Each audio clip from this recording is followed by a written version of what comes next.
तुम कितना चरित्रवान बन जाओ, बुरा नहीं मानना, तुम कितने कुछ हो जाओ, शरीर को काल खा जाएगा। कितना सावधानी बरतो, ये जागृत अवस्था बदलेगी। चित्त वृत्ति अभी कहीं टिकी है, फिर कहीं जाएगी। वृत्ति ज्ञान चलता है, वृत्ति ज्ञान पैदा होता है, वृत्ति ज्ञान लय होता है, ज्ञान नहीं पैदा होता। ध्यान रखना, ज्ञान कभी पैदा नहीं होता। ज्ञान आज तक सोया ही नहीं, ज्ञान कभी जागा ही नहीं, पर जो जगा उसको हमने ज्ञान समझ लिया। देखो, ये मेरे कान हैं, मुझे सुनाई देता है। यदि सुनाई ना दे, किसी कारण कान ठीक ना हो, सुनाई न दे, तो मैं चेतन हूं कि नहीं? चेतन हूं, सुनाई नहीं दे रहा। जान के बताना चाहता हूं किसका धर्म है। अभी आप देख रहे हैं, यदि आंख में पट्टी बांध दें या कमजोर हो जाएंगी आंखें तो आपको दिखाई नहीं पड़ेगा। तो दिखाई पड़ना केवल चेतन नहीं, आंख पर निर्भर है। चेतन और आंख, जागृत अवस्था और आंख मिलकर देखते हैं, जागृत अवस्था और कान मिलकर सुनते हैं। ठीक है, इतना तो बात क्लियर है। ऐसे ही चेतन आत्मा जो समझ नहीं आती, पर चेतन आत्मा में बुद्धि मिल जाए तो जानना शुरू हो जाए। जानना आत्मा का धर्म नहीं है, चेतन धर्म है। जैसे सुनना मेरा स्व नहीं है, सुनना कान पर निर्भर है। देखना मेरी नेचर नहीं है, देखना मेरा और आंख की नेचर है। देखना गया, इसका मतलब मैं अभी नहीं गया। ठीक इसी तरह जागना गया, चेतन नहीं जाता। स्वप्न गया, चेतन नहीं जाता। सुषुप्ति हुई, चेतन नहीं गया। क्यों? वो बुद्धि की अवस्था है, जागना सोना, और उससे चैतन्य पैदा होता। जैसे सुनना पैदा हुआ, सुनना पैदा होता है कब? जब चेतन और कान दो हो तो सुनना पैदा हो जाता है, देखना पैदा हो जाता है और देखना खो जाता है। देखना संयोग है। ऐसे ही जगत का जानना, आत्मा का यदि धर्म होता जानना तो सदा जगत को जानते।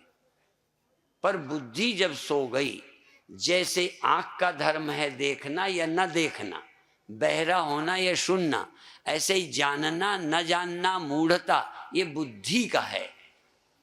जागृत स्वप्न सुषुप्ति है बुद्धि की अवस्था। मैं बुद्धि से परे हूं, याते सदा शिवोहम्। बुद्धि के कारण जानना है। चेतन बिना बुद्धि का भी है, पर वो जानते कुछ नहीं। अब कुछ न जाने तो आप चेतन मानोगे ही नहीं। मान लो थोड़ी देर को कान में रुई लगा दे, आंख में पट्टी बांध दे और जागे हो, तो कहोगे इतनी देर में सोया हूं? सोया नहीं हूं। ध्यान रखें, सोना नहीं है, जागा हूं पर आंख बंद है। जाग रहा हूं पर कान ठीक नहीं है या रुई लगी है, तो मैं जाग रहा हूं, सुनाई। ऐसे ही चेतन को थोड़ा अंदाज लगाओ कि चेतन सदा रहता है। ये सबसे ऊंची बात है। चेतन सदा रहता है, ये लोगों को नहीं लगता। उसी को क्लियर करने के लिए बार बार कहता हूं कि बुद्धि और चेतन मिलकर जानना होता है। और तुम जानने से, क्योंकि हम लोग जब समझाते हैं तो यही बताते हैं, चेतन कौन? कहें जो अपने को भी जाने और दूसरे को भी जाने, वो चेतन। ये हमने पढ़ा है और उन्हीं को मैं कभी कभी काटता हूं। चेतन कौन? जो अपने होने को भी जानता है, हूं, और आंखों को, औरों को, सबको जानता है। लेकिन मैं क्या कहता हूं, मैं हूं ये जानना भी तब आता है, और ये है जानना तब आता है जब बुद्धि आती है। बुद्धि के पहले जानना जनाना कुछ नहीं। वहां जड़ चेतन का भेद भी नहीं है। जड़ चेतन का भेद तब हुआ जब बुद्धि आई, तो ये चेतन है, ये जड़ है। जब तक बुद्धि नहीं, जड़ क्या चेतन क्या। इसलिए इस आत्मा के लिए सदसत चाहम अर्जुन, या कहो सत भी हूं, असत भी हूं, जड़ भी हूं, चेतन भी हूं, जड़ चेतन से भिन्न कोई विलक्षण ही हूं मैं। इसलिए उसका वर्णन नहीं। यतो बाचो निवर्तन्ते अप्राप्य मनसा सा, जिसका वाणी से आप वर्णन नहीं कर सकते, लेकिन है। कैसे मान ले हैं? जैसे आंख के होने में दिखना, आंख के ना होने में ना दिखना, लेकिन चेतन है। ऐसे ही बुद्धि के होने पर जानना, बुद्धि के ना होने पर ना जानना। लेकिन न जानना किसके बल पर जीवित है? न जानना क्या जड़ में संभव है? जैसे अंधे हो गए तो आंख गई कि त्वचा चली गई? आंख गई, त्वचा तो नहीं गई। माने अंधे होने का मतलब आंख खराब हुई, तो जगत न दिखने का मतलब बुद्धि सो गई। मैं नहीं सोया। इसलिए हम ये नहीं मानते कि आत्मा कभी सोती है। आप मानते हो ना कि सोती है?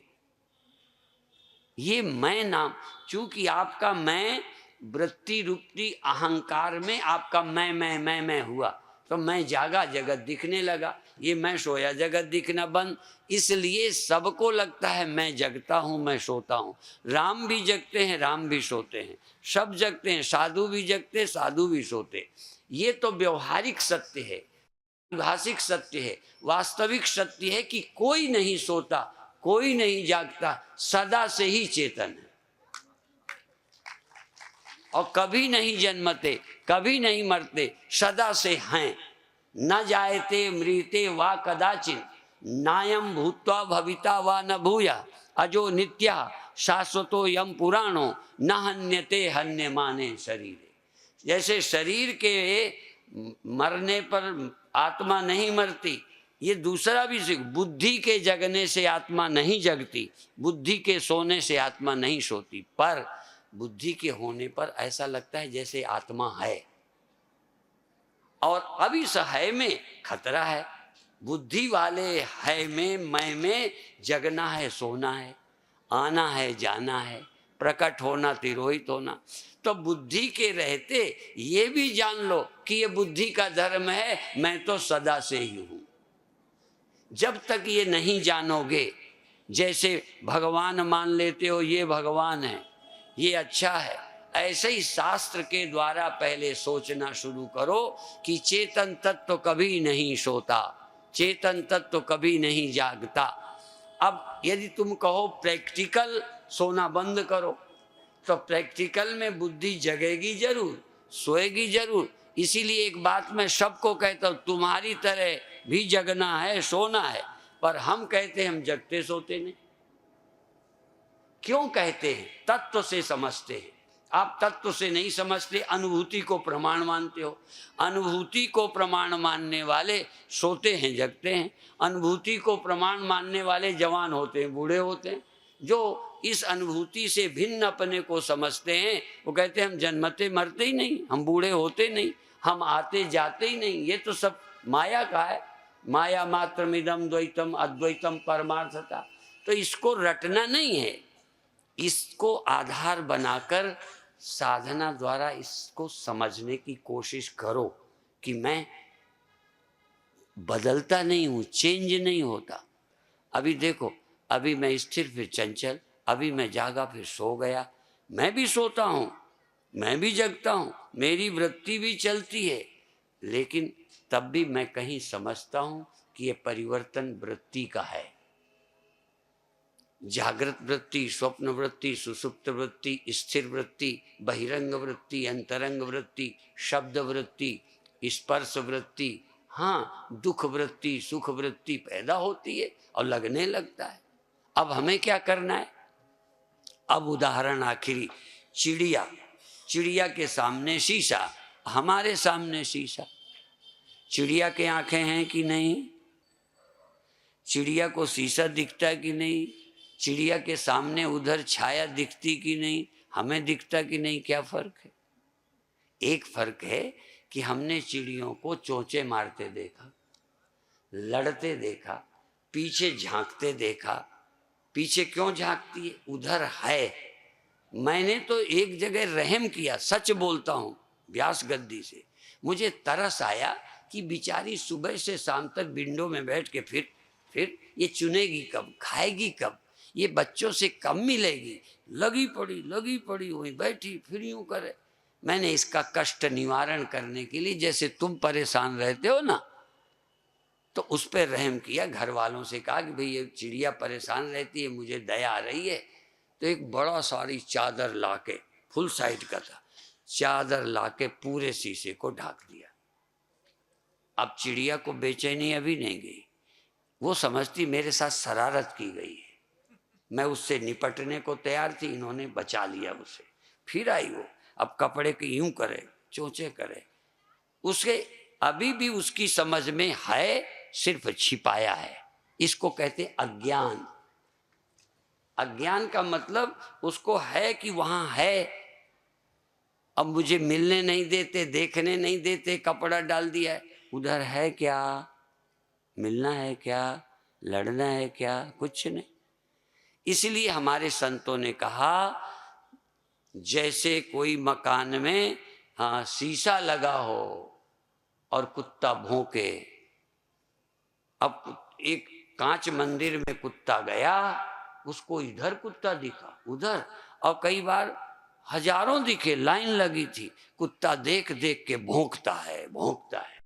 और जब वो देखता है भौंकता, इधर से ये उधर से वो सब भौंक रहे, बेचारा अकेले गया इतने कुत्तों के बीच में, और है एक और नहीं। उसके हम देख के आनंद, हमारा ही छाया है, और आनंद लेते हैं कि ठीक ठाक है। चिड़िया भी देखती है मैं ठीक ठाक हूं, उसको देख के अपने का ख्याल आता है।